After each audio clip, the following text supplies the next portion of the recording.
What's good, Wage World? It's your boy, 5-Star in Vegas, broadcasting live as always from beautiful Summerlin, Nevada, and it is indeed beautiful today. I'm in here with both my guys today. I'm in here with the youngest man that ever run a casino sportsbook on the Las Vegas Strip. What's good, Casino Royale? Wow. What's good, 5-Star? What's up, Wagering World? What's up, Spread? How you doing, my brother? Man, the only Sacramento Kings fan. We got to give his introduction, I see, though. He's the only Sacramento Kings fan that I literally know, ever. My God, Spread Astaire. What up, the OG of the Wagering World? What's up, Spread Astaire? Man, I'll probably continue to be the only Sacramento Kings fan as they've kind of come back to earth there after that run last year. But no, I'm excited to be here, and it's a bunch of stuff going on. You know, the baseball season kicked off, and I'm sure you're going to have some things to say about that as we had a disappointing start for a team that I know that you love, the Houston Astros. Yeah, man, I don't want to say too much. I'm just saying, Cino, I told you. I know you got stuff to say. I know you got stuff to say because they didn't want to give our guy Dusty his props. Man, they thought he just sat there. They didn't realize what he was doing with that team. Spread, this is what I'm going to do. This is what it was. I'm going to let my young boy get you. Go ahead, Cino. Break it down to what we already told him last year about what was going to happen.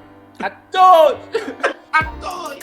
Basically, like Five been saying, the Houston fan base, well, the Houston Astros fan base, they just janky. It's just something against that team. They hate the team. They root against them.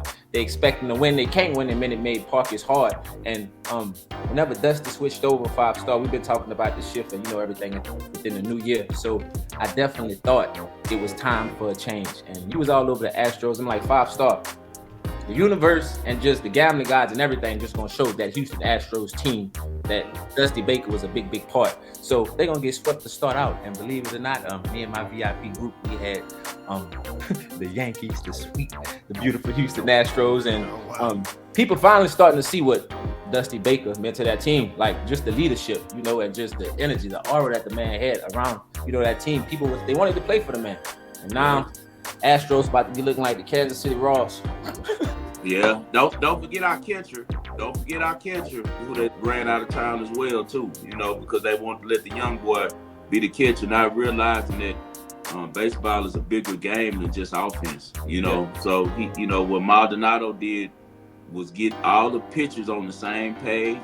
He knew how to, prepare for every batter. He was like an encyclopedia. One day, Marty's going to be a manager, man. He's that type of talent when it comes to being able to know what these batters want to do and knowing these rosters, man. And he always called fabulous games. Probably called the most no-hitters in Astros history, I'm sure, of one of the only no-hitters in World Series history. And, you just got a major switch up, and it boils down to the Astros are basically dealing with the same thing the Yankees just went through. The Yankees have been horrible since the Jeter era, right? They've always came up short, and you know why it started? Because they were giving hell to their longtime manager, trying to run them out of town, always complaining, this back. Then they got on the next manager, it was never enough, and same with the Dodgers fans, entitled, always arrogant, we're all this, get rid of Dave Roberts. As soon as the Astros got on that same type of vibe, now they're about to get the same type of results, because that's what made the Astros different from all the other teams who were known for winning.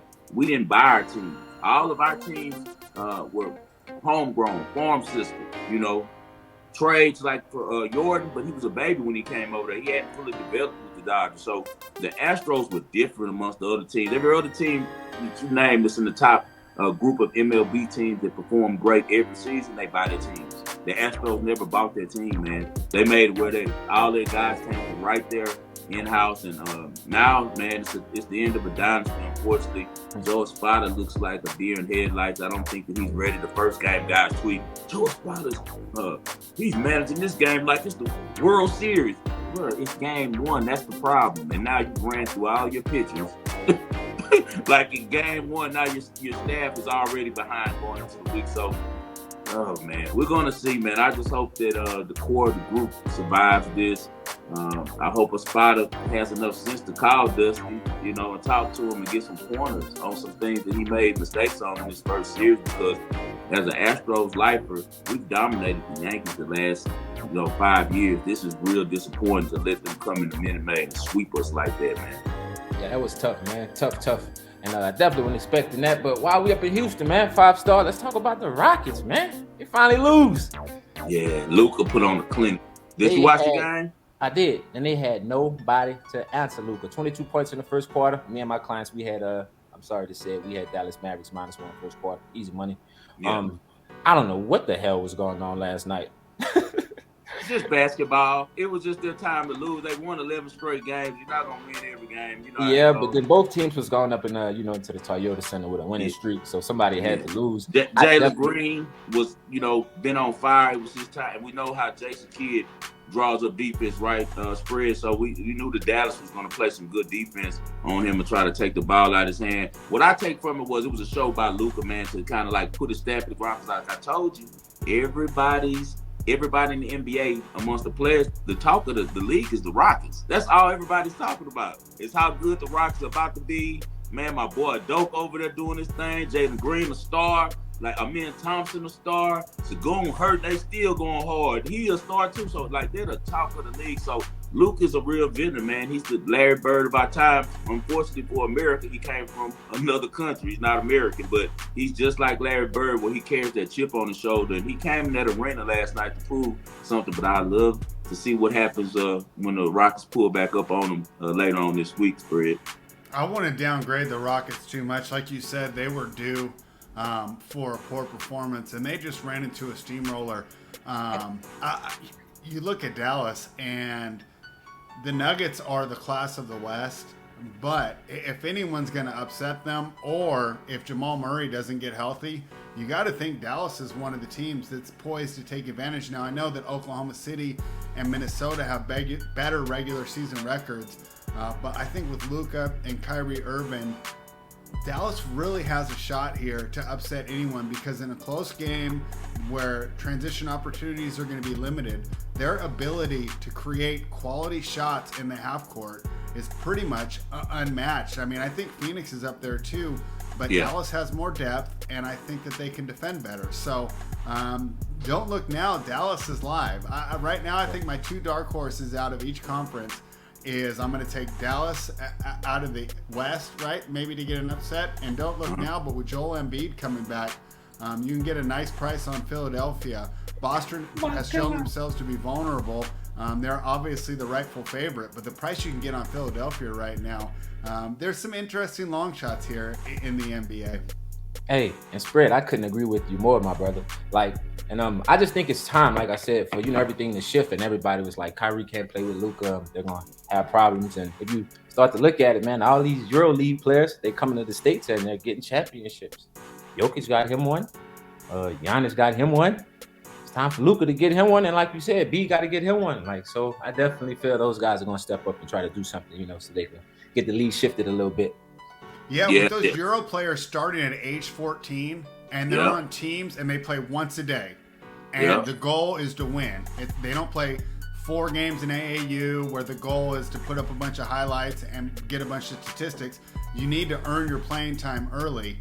And I think that's the difference right now in our developmental league. So, boy, I really hope this NIL convinces some of these players to stay in college longer. You look at some of these players like Jalen Green, right? Yeah.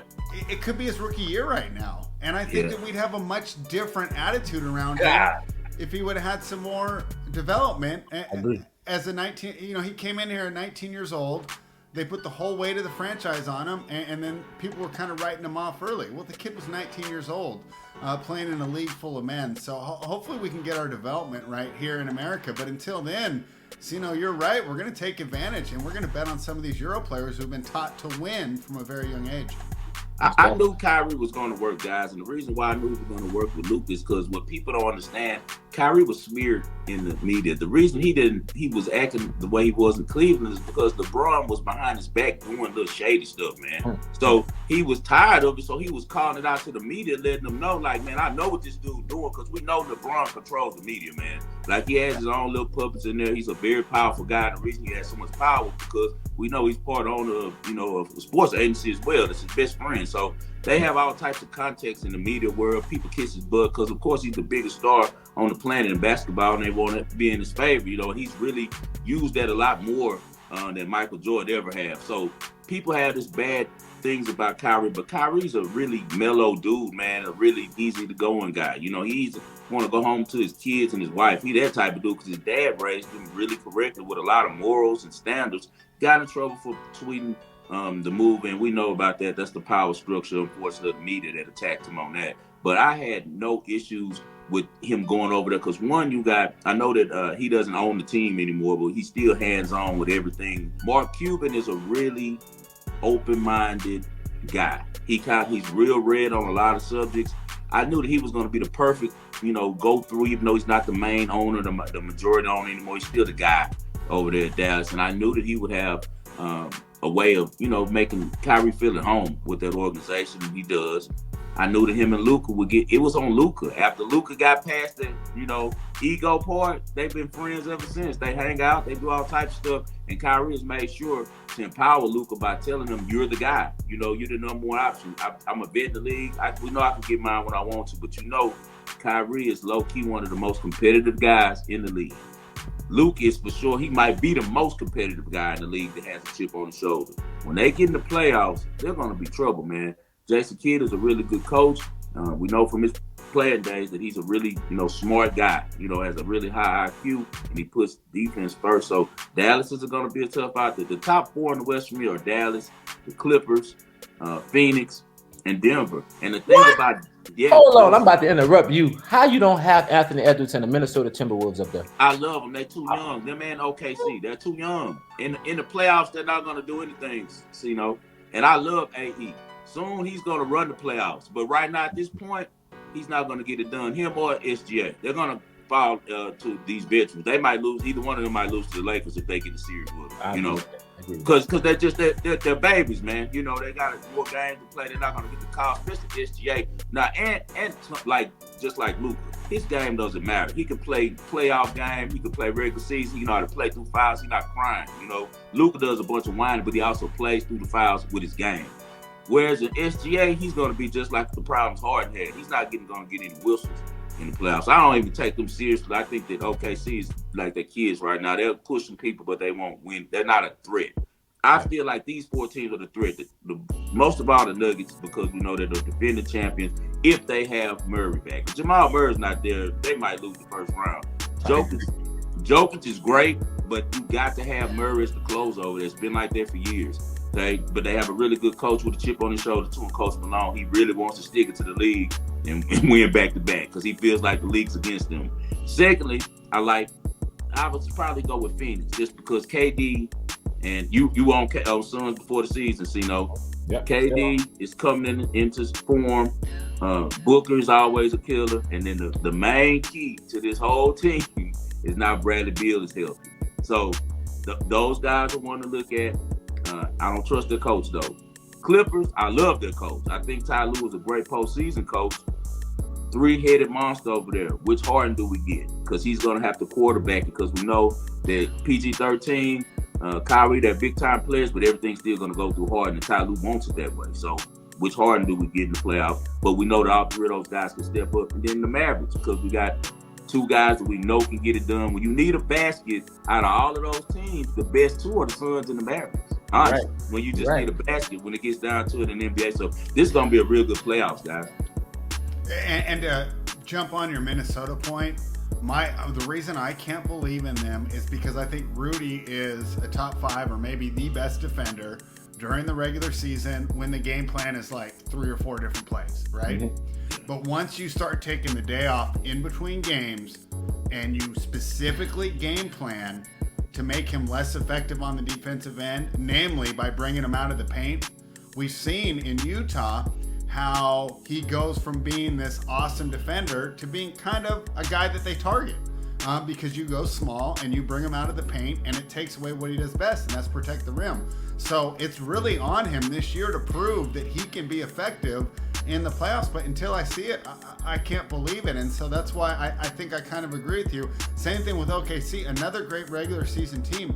Are they going to be able to get the rebounds that you need in order to win in a playoff series, right? That's my main concern with that team. They're so great during the regular season when you're catching teams that are tired and you can get away with playing that fast ball and playing a lot of transition game.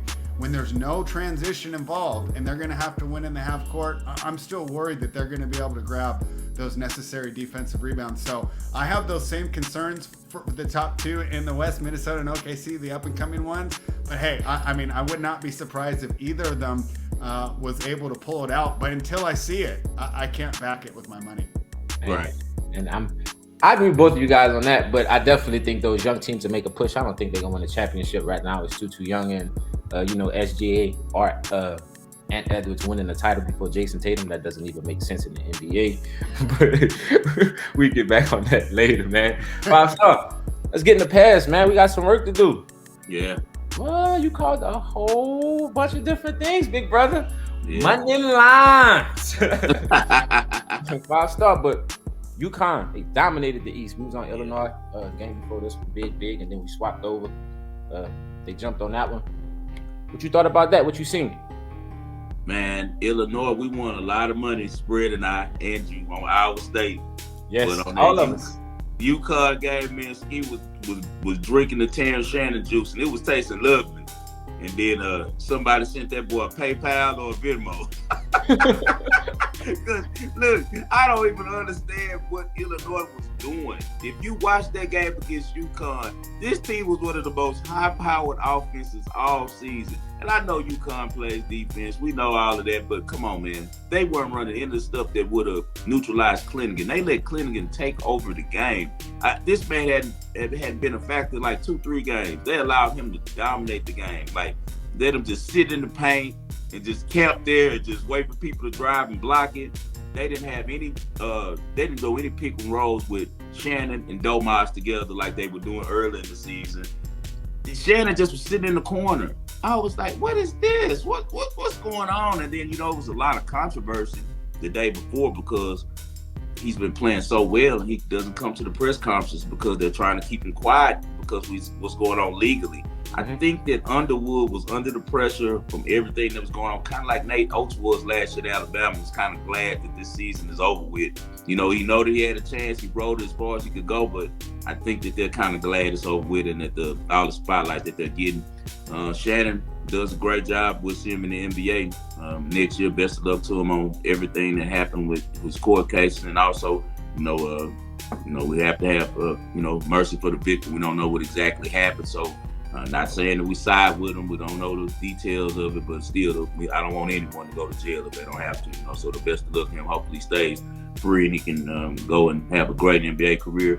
UConn is a baby dynasty. We'll see if they can get it done and go back to back for the first time since Florida with that team that they had with all of those great future NBA pros under Billy Donovan. So Tristan Newton is appreciated. No one talks about him because since it's All-American, I've never heard anybody say anything about him in the NBA. Transferred from UTEP, 6'5". He's the engine that makes that team go.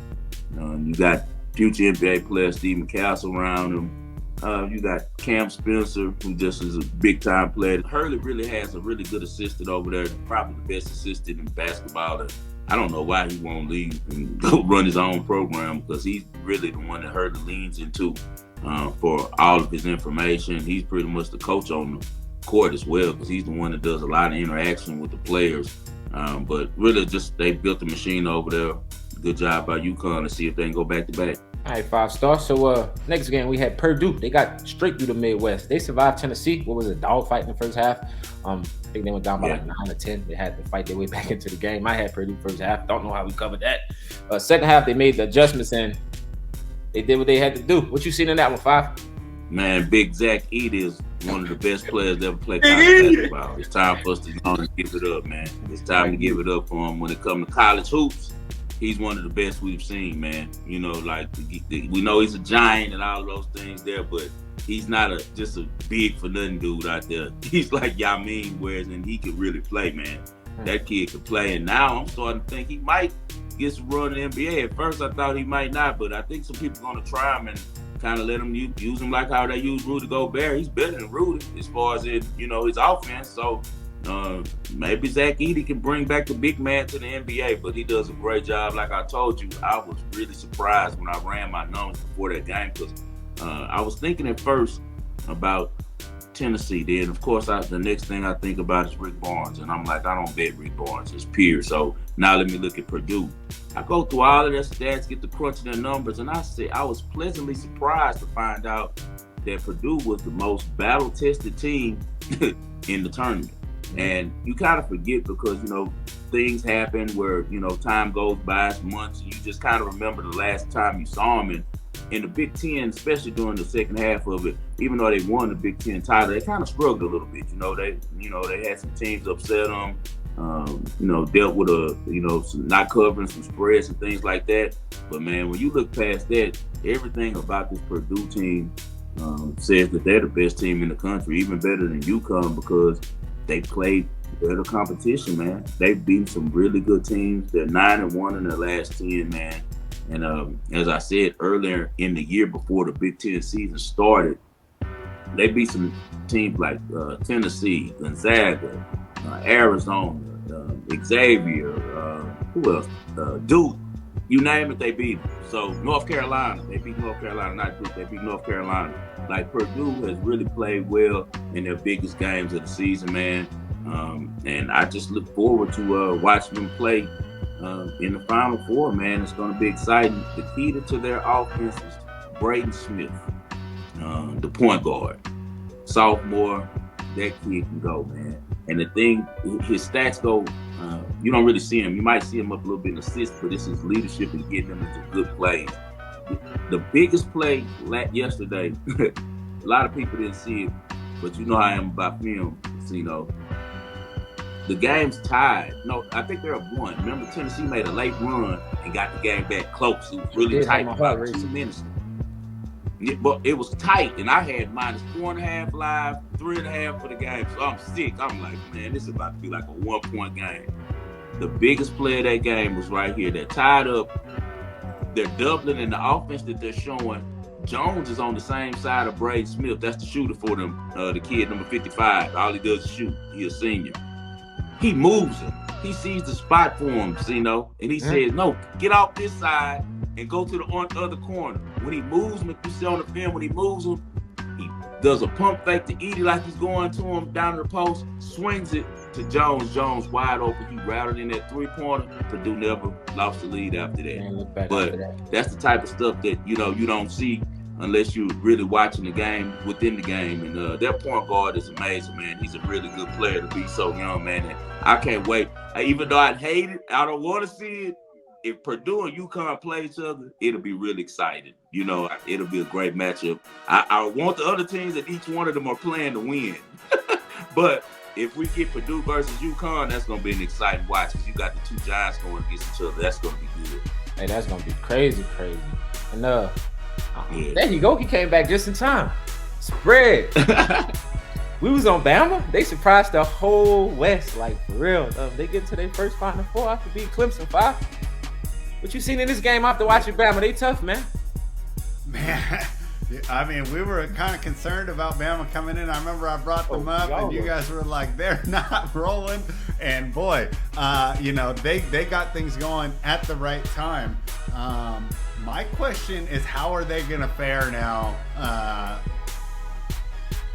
against the very best that college basketball has to offer? I think this might be the end of their story, but do you think that I'm counting them out a little too quickly? You're counting them out too quickly. One of the best trends we got going for this weekend. Do you guys know that it's only been 4 times that it's been a double-digit dog in the Final Four? Only 4 times out of the whole years that the Final Four has been going on, and betting's been, going with it.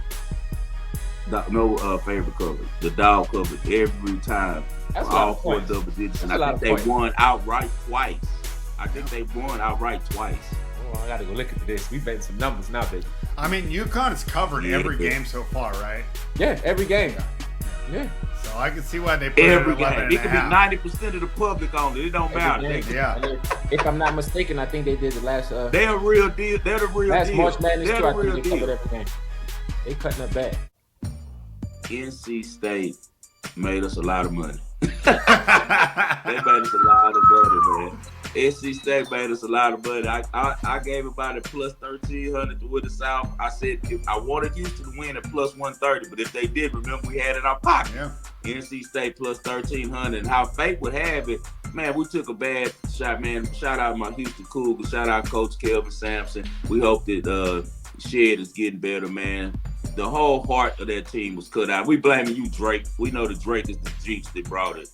Drake gave him a jacket, man, an OVO jacket or something. They gave him a Houston jersey, and you knew it, bro. We was finished after that. Him and Mattress Mac. And Mattress Mac went and put like $500K on him to win the national championship. They were through after that. So they get the worst luck ever, and Shed gets hurt.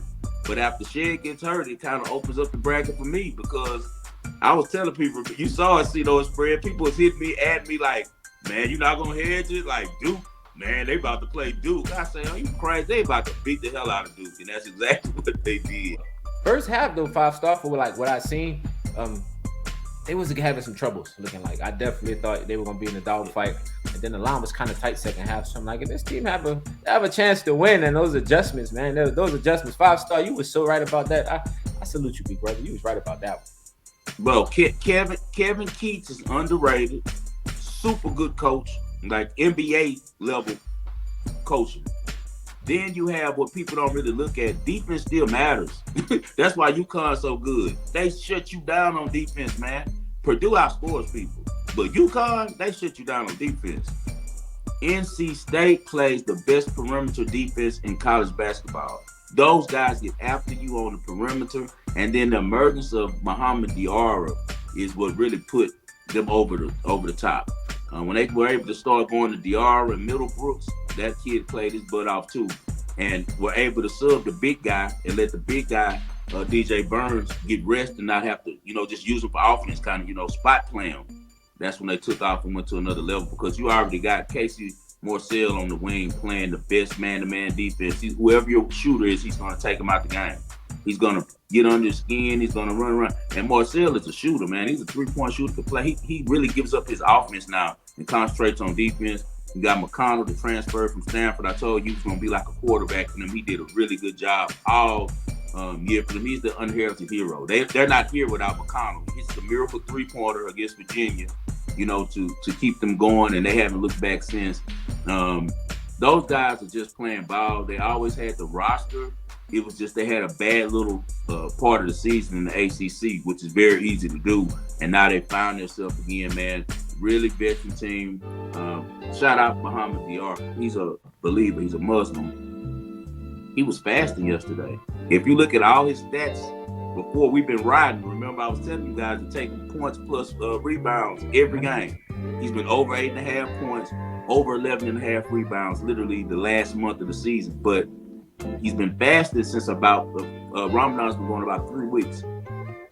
All of the prior games were in the evening. They were working out, the schedule was working out for him, so they were playing at night. So he's already broken his fast and eating something, got some IVs before last night, nothing. Yesterday, it was a daytime game. They started in the day.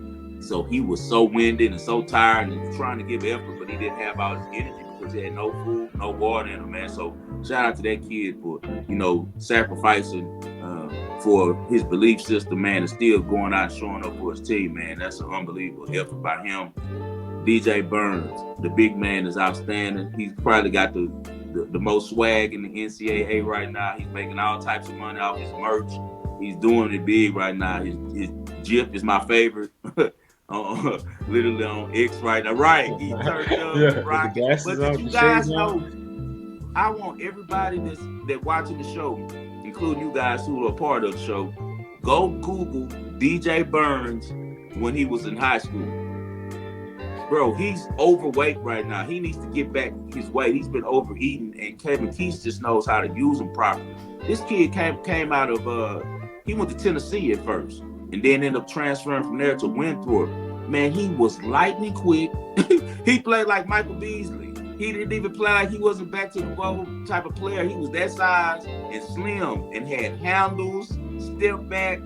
Go check him out, man. If he slims up, he's going to be able to play in the NBA. But he got to get that weight off him so he can get his quickness back because he was really quick if you go check him out in high school and his freshman year of college.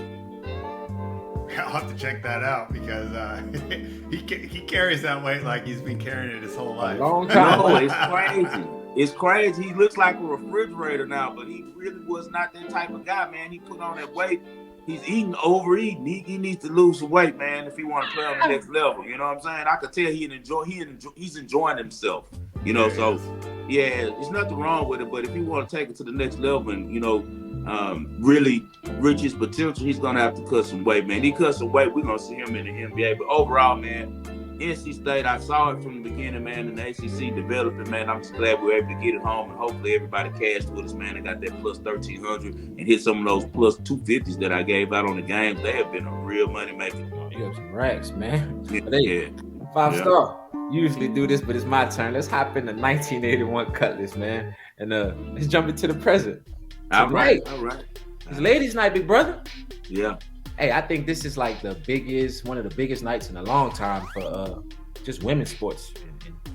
Biggest. It's the biggest. I was like, it's bro.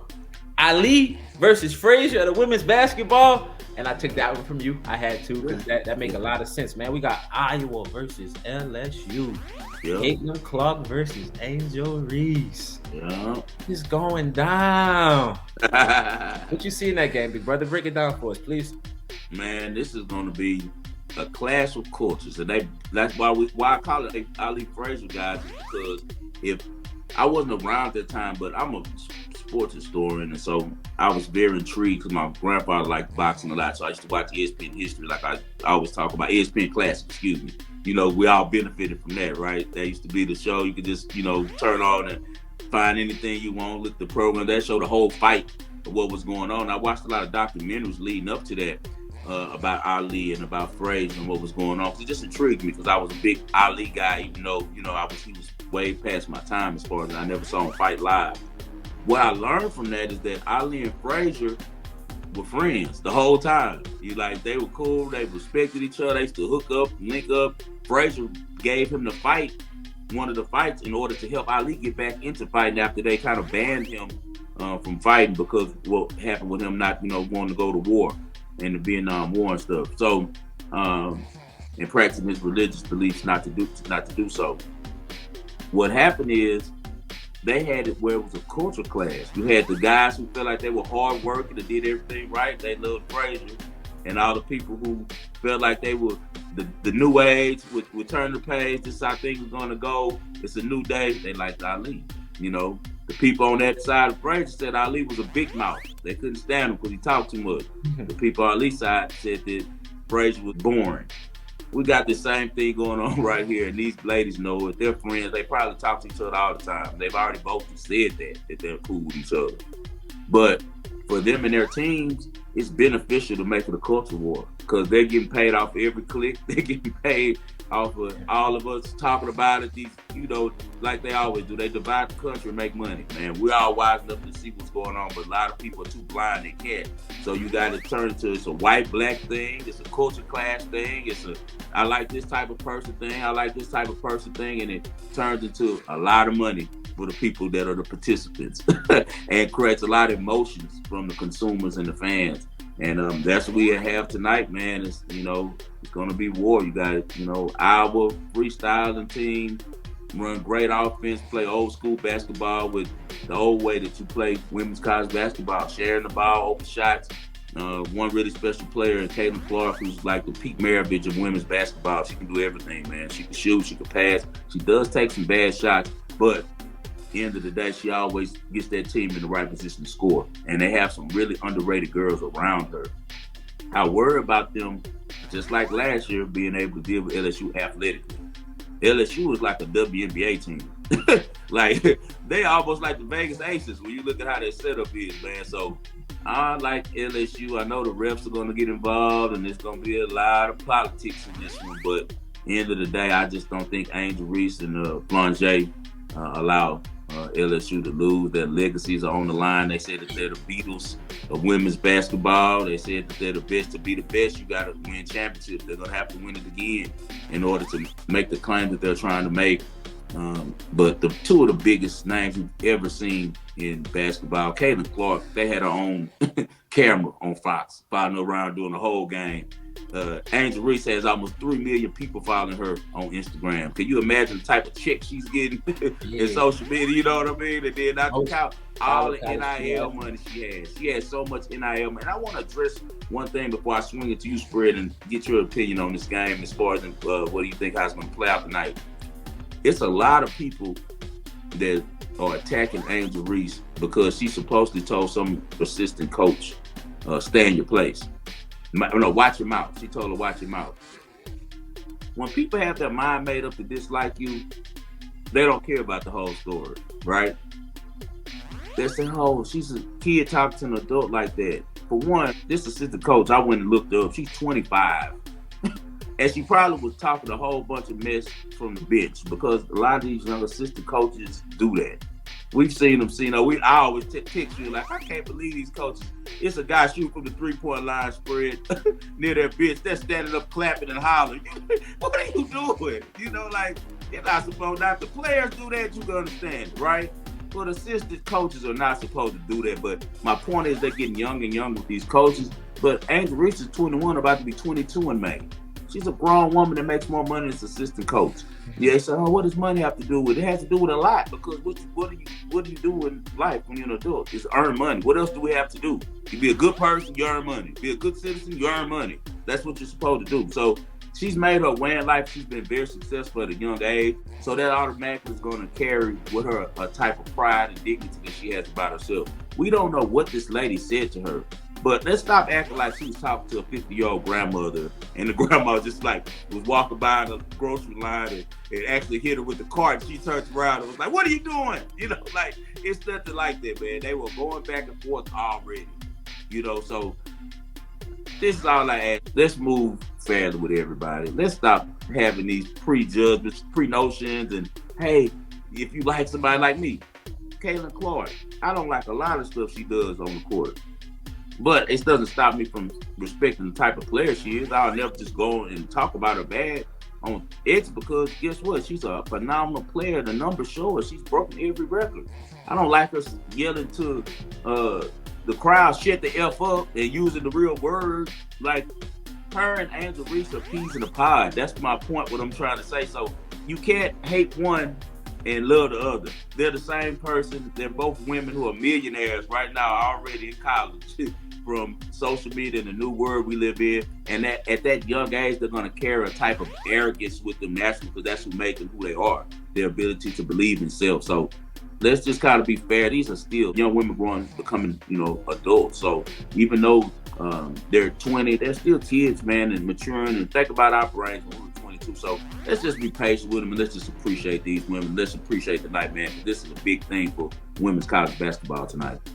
And if you want to use the Ollie Frazier comparison, I think it's apt. But I'd also like to throw out there for another historical one, Larry Bird and Magic Johnson, and the way that they just raised the visibility of basketball on both levels. First in 1979 when they faced off in the NCAA tournament, and then the rivalry took place on the next stage, and it went from NBA 5-star. Cino won't remember. Yeah. NBA Finals used to be on tape delay. Right. What? Bro, it used to come on at 10 p.m. Because they didn't want to bump, cheers and all the other stuff. Before Jordan and them, it was the cocaine league. Yeah. They was all coke dealers. Everybody in the league sold coke. Mitchell Wiggins, Andrew Wiggins' dad. Yeah. He was the biggest coke dealer in Houston, one of them. Yeah. And here's why I know I make that comparison. So yesterday, Easter Sunday, go over to my family's house and I walk in and I expect to see on my TV, on my dad's TV, what he's watching, either the Purdue game or the Miami Open, because he's a big tennis fan, right? I walk in, he's watching the women's basketball. And he said, this is great. This is great level entertainment.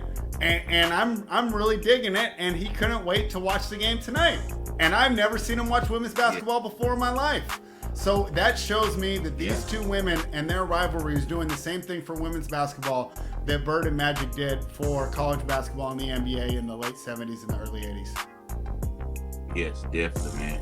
What do you think from basketball point of view? Have you watched the both teams this year, Spread? No, I'm not handicapping it. I will take your pick. I've not. I mean, I've watched the highlights and I've seen games of Clark and Reese because I think they're both fun. But as far as me actually being able to break it down, I can't do it. I'm going to take your pick, and I'm just going to enjoy this game tonight because, we do this long enough to know we earn these edges, right? I'm not arrogant enough to think that I can just jump in and handicap a sport off watching a couple games. So I'm going to follow everything you You're guys. real better.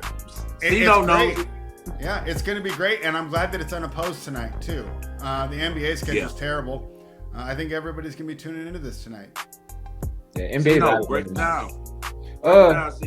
It's You're for me. You're from that area of the world. Of course, I'm from that. Let's get on that level. Shout out to that Raggedy. Shout out LSU. Shout out Southern. Shout out that whole area. And I just put it like this: and it's really no break it down. It's just a mentality thing, man. These girls, they built different. Like when they huddle up, they say 1, 2, 3, beat that ass. Like they say that before they play a team. Like, it's just that mentality, that confidence that you have to have. And if you follow me on X, I'm one of those type of people. I have a lot of confidence in whatever I do because I know I put the work in, so I'm not gonna fall short.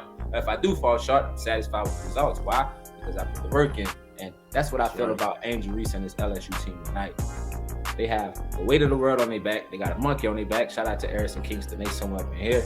And have to show up. They have to do what they have to do. And it's a rematch. Again, the ref's gonna be involved. It's a lot of money gonna be bet on this game. You guys are gonna see some stuff you probably never seen before. But a lot of emotion is gonna be taking place. But I think those girls on that U side they're gonna step up and bring it home. And again, I love energy. I love physicality. LSU got all that. Caitlin Clark will have to show up. Those threes, they're gonna have to fall tonight. That's all I can say. Yeah, she has a good team around her. I just think that they're going to have some problems athletically dealing with LSU. Angel has to keep her hands high. She has to show the ref her hands because they're going to be looking to blow a quick whistle on her. So she's going to have to keep her hands up, man. Yeah, that's the thing. Get in foul trouble, man. Yeah. I have to add, if I was Coach Mulkey, if it was anything that I could appreciate, I can't tell her anything because Coach Mulkey was a baller playing at Louisiana Tech and knows more basketball than I ever, learned in her life. She won at Baylor, won at LSU, just a Hall of Fame coach.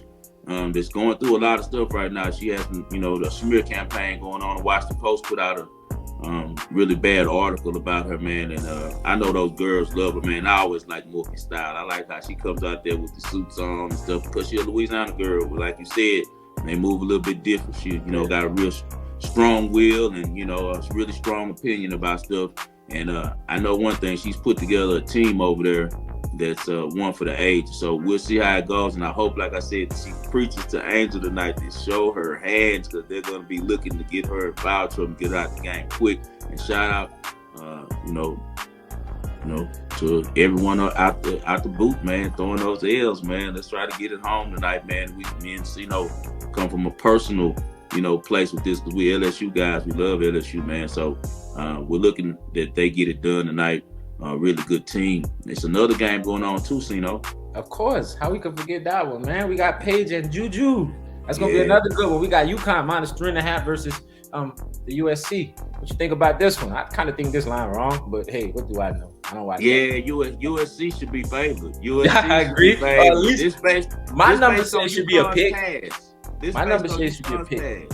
Yeah, it should be a pick. It's based on UConn's pass, and they better be careful because USC is 7-1 against the spread. It's 3.5 point underdog. That's all I needed to hear. 5 stars. Yeah, they 7-1 man.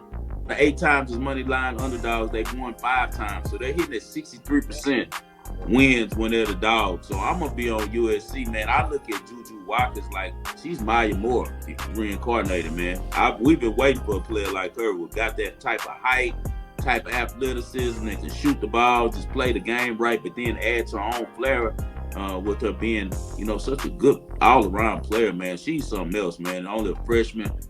Glad the Paige is back, for UConn. She had a horrific injury. She's a baller, too. She averaged 27 a game, but I think Yuri Emma's time is over. teams are really hyped now when they had a squad to play with UConn now. And they can't wait to smack them because we know UConn dominated for so many years. And they rubbed a lot of people wrong in women's basketball with, you know, the way they did it when they were on top. Me personally, I'm going to be on the Trojans on this game at plus 140, man. I got to take it, man. They've won 5 times out of 8 when they've been a dog of at least plus 140. And I'm going to have to rock with them again, man. I'll be on the Trojans. I'm with you on that 5-star. I take the points also because I like that stat you put out there. So, you know, if they lose within a bucket, it's a free shot. So 7-1. Yeah, 7-1. 5-3 straight up. 7 against the spread. I'm definitely taking a shot on that. I give that one out to my clients too. They don't have a chance to watch this episode. But 5-star. Let's jump into the NIT on Tuesday. Indiana State minus 2.5 versus Utah. What you think about this game? That's a small number. This is going to be a good one. Indiana State has a real advantage. They're going to have a lot of fans there. Now, we know Utah got money, so they travel well out of Salt Lake City. We know for being here in Vegas, they got that bag in Salt Lake City. You know, like the Mormon group, they really travel well for their teams. And I know that Utah should have some fans there, but man, Indiana State is going to take that place over. You know, you guys, that they moved the NIT after being in New York for years. Something happened with them in Madison Square Garden and, you know, James Dolan, where they ended the contract. So this year it's in Indiana, it's in Indianapolis. So Indiana State have a great advantage. I'll probably be looking to the over on this game. Both these teams can fill it up. I think it's pretty high. It's like 160 or something like that, huh? I see 163.5. Yeah, I think it's going up. I think the market agrees with you. Spread, I think they get to it. I think it's a 95-90 type of game. The only problem is how they play the first half, because I would probably hold off, guys, if you're trying to, you know, get a playoff list. For me, hold off. A lot of time teams start a little bit nervous. Indiana State especially starts slow. I would like Utah probably first half in this game, and second half I like the over, because that's how they usually play, where, you know, it gets wide open in the second half for them and they really push the tempo. But Utah's a good team, man. They can really shoot the ball well. Indiana State can shoot the ball well. I think they both fill it up. I've been leaning the over, but guys, play second half over, not for the full game. I like the second half over on that one. All right, 5-star. So you watch them a lot. That means they come out pumping up in the second half. And we got Seton Hall, -4. What you think about them? They playing Georgetown? Georgia Bulldogs. Oh, they playing Georgia. Yeah. Georgia been playing good, man. Georgia just pulled off an upset. Who did they upset? Ohio State. Ohio State, they upset, but before that, they upset Villanova, I want to say, in the NIT. They've been on the road the whole time, I want to say. I don't think they beat Xavier. It was Wake Forest, and then Ohio State. Look, that's a gauntlet, man. That's a gauntlet. And all the time they were on the road. Those are good places. Those are really tough places to win at, man. So, good job over there. They got one of my favorite coaches, Coach White. He originally was at Louisiana Tech, and then from Louisiana Tech, when he had them really balling, he went to Florida for a little while, and now he's with Georgia. He used to play basketball, I think, for Georgia. And he's a good coach, man. Georgia didn't get into the tournament this year, and a lot of teams like theirs, they take this NIT serious. NIT is really becoming a lot better tournament than it's been in the past. And you have a lot of big programs that I'm sure that the tournament organizers aren't mad at all about the 4 teams that they have. 4 solid programs. I just still like Seton Hall. If they had been in New York, I'd have been on Seton Hall all day. But I think Seton Hall wins this tournament. Seton Hall is a good team. If they care to play, which I know that their Coach Holloway is going to always make them care, because he's going to get on their butts. That's one thing. He's a tough little dude, man. He's going to make sure that they play hard. And they got probably the best player that's left in the NIT, Kadari Richmond, man. He's a really good player, point guard, about 6'6". He will definitely play in the NBA. I don't know if he sticks, but he'll definitely get there. So I'll be on Seton Hall -4. I know Georgia's been playing really well. I know the public's going to be all the way with me, but still, I just think Seton Hall wins this one. Trent's helping out Georgia here. Georgia 13-4 on the road or neutral against the spread. They're also 11-4. As a road underdog. So. They've been fire on the road, Spread. That's what I'm telling you. They've been fire. And Seton Hall only 5-10 against the spread on the road. Last time we or gave, the I neutral. seen how they didn't show up. They didn't show up. So you guys pause on that. When I got the info from my guys, it's telling me that you guys get a pause for a tweet. You guys, all three of us will send out a tweet right before the game. Let's see what the market says. I see another thing too though right here. Look, as a money line favorite this year, Seton Hall Pirates, they 7-1. And the Bulldogs, they 5-12 as a money line underdog. So that's some good info. Yeah, my numbers were against the spread there, so we'll see if this ends up being a close one. Also, a lot lower total in this game, so the points might matter more. In that Utah game, we're sitting at 163.5. This game's down to 145.5, so points might be a little more valuable here in the Seton Hall, Georgia game. Might come down to a bucket spread. Might come down to a bucket. Might come down to a bucket. All right, you know what time it is. Now it's time to get off into the Ball and Parlay. I'll go first, Brett. All right, like I said, perfect night for the ladies because if you're a basketball fan, the only game to me that's really worth tuning into will be the Phoenix Suns traveling to the New Orleans Pelicans. I agree. Unfortunately, don't have a play in that one. Leaning towards the under. Numbers like the over, but just from watching these teams lately, I think the under is the right side there. But I do not think that's the best board on the best bet on the NBA board tonight. My favorite bet is actually the Brooklyn Nets versus the Indiana Pacers, and I'm taking the over in that game. Brooklyn's going to be a tired team, and I know they do have players that can play defense. But with all this fatigue and going against the pace of the Indiana Pacers, I think we see a high-scoring game in that one. Not to mention, right after the All-Star break, we had an incredible run of unders, which has pushed the market down. And we know that not only is it just watching these teams, scouting these teams, we're scouting the market as well. And we know that, right, the books are going to adjust. They've seen a bunch of unders. They've lowered the total. And I think now's the time we bring it back. I like the over 227 in the Nets and the Pacers. Yeah. I'm going to ride with spread. He's lean. I love this total right here.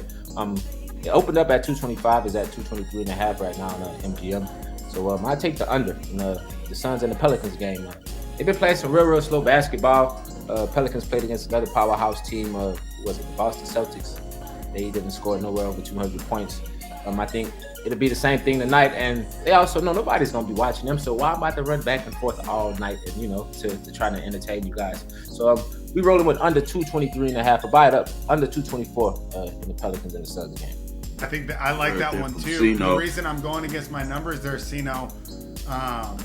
unlike some of these other games, we have two teams that are about equally ranked in my power rankings that are going for a playoff spot.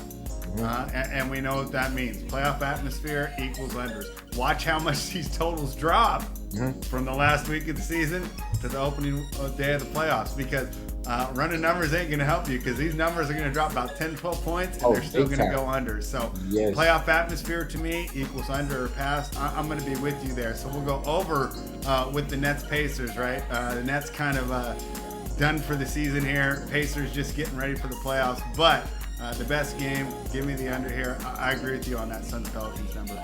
Let's go. What you got for us, Five? My Ball and Parlay, I got to ride with, I like LSU. You know that. So we'll probably be on the money line. But my biggest bet of the night, I'm going to put about 5 units on, is on Haley Van Lilith going under 11.5 points. She's been scoring under double digits, man, the last 3 games. She's a really good player. It was a big-time transfer when she came over from Louisville. But, man, she's kind of getting swallowed up by this team with all the different stars on there. She doesn't get a lot of looks, especially as Flange has really stepped forward and kind of they start running the offense more through her in the half-court set. She's only getting shots on kickouts, and she has to hit her threes in order to get over there. So if she hits 4 threes, she beats us, but otherwise I don't think so. I think most of her points come in garbage time. Maybe if they put her in to shoot free throws. She's a high free throw percentage shooter, shooting over 83%. But I think at 11.5, it's just going to be hard for her to get to that number. And another thing that she's dealing with is the pressure of the interview she just did. She's been all over national news about her speaking about she felt that her team just handled really badly, and that a lot of the articles that are coming out from national press are racist. And she spoke in particular about the article that came out, I think in the LA Times, when they, of course, were taking up UCLA and, bashing the LSU team really bad. And that's kind of motivated LSU to win that one. That was a really good game, and they were able to separate at the end. But I think a lot of pressure right now is on Haley Van Lilith. I think that she's going to have to deal with that. A lot of press in her face before the game and after the game. A lot of people who don't like her because it's hard when you're on one side and you're kind of telling the truth about what's going on. We're supposed to be on that side, So I think she's going to feel some pressure tonight. I think she goes under 11.5 points. Man, it's always great to be in here with you guys. It's always us versus the machine. This is now episode 25 since we started the radio series. But as I said, me and Spread have done hundreds of shows. It's always right here on our YouTube channel. As always, man, I dedicate this show to the greatest Houston sports fan that I know to walk the earth, and that's my father, John H. Lindsay. I do this for you, Dad. Hey, we got a lot going on this week. It don't stop after football season for us. We keep grinding. We do this as pros. We're respected bettors. Anything for the people before we got this, Spread? No, man, I was definitely excited to get some winners for you guys there on the college, and I'm looking forward. NBA playoffs are almost here. I know people look forward to it, and it's better as a fan, but as a wagerer or a bettor, it can be a little more tricky. So I can't wait to dive in, and it's fun because there'll be a little influx of public money, 5-star, and like we like to go against that. So maybe it'll make it a little bit easier when all eyes turn to the National Basketball Association. And I've been dipping my toes here in some Major League Baseball betting. So we'll see how that goes, and we'll see if I have this model fine-tuned by the middle of the summer. But that's what I'm hoping and expecting is, kind of teaching myself a new sport. But if there's any sport that you can kind of model, I think it's baseball because it has the biggest sample size. Definitely want to get with Sino. Sino has a really good baseball model. Yeah, we was talking about that. We was talking about that earlier, and I told him he's a numbers guy, and that's all baseball really is numbers. You bet the pitches and stuff like that. Speaking of that, the group we started off 3-0 this morning. We had the under first 5 in the Braves and the Cubs game, and we had the Colorado Rockies plus half a point. We got that one in. Anything for the people, Sino, before we get out of here? Nah, man, y'all know where to find me. Sino Royale on X. Y'all make sure y'all jump on my max bet run. I'm on a nice little heater. Last 34 max bets of 24-10 plus 35.7 units. You can come ride with me on that. Of course, you can jump in on the VIP line, and we always win in there. Y'all heard Sino. Hey, man, he's been on fire. Spread also has his own little system going. It's always on fire. You're dealing with 3 guys who do this for a living every day. You guys DM if you're interested in joining the Supreme Clientele. It is costly because it's always quality over quantity over here, man. This is the Wager World. We'll see you guys on Wednesday.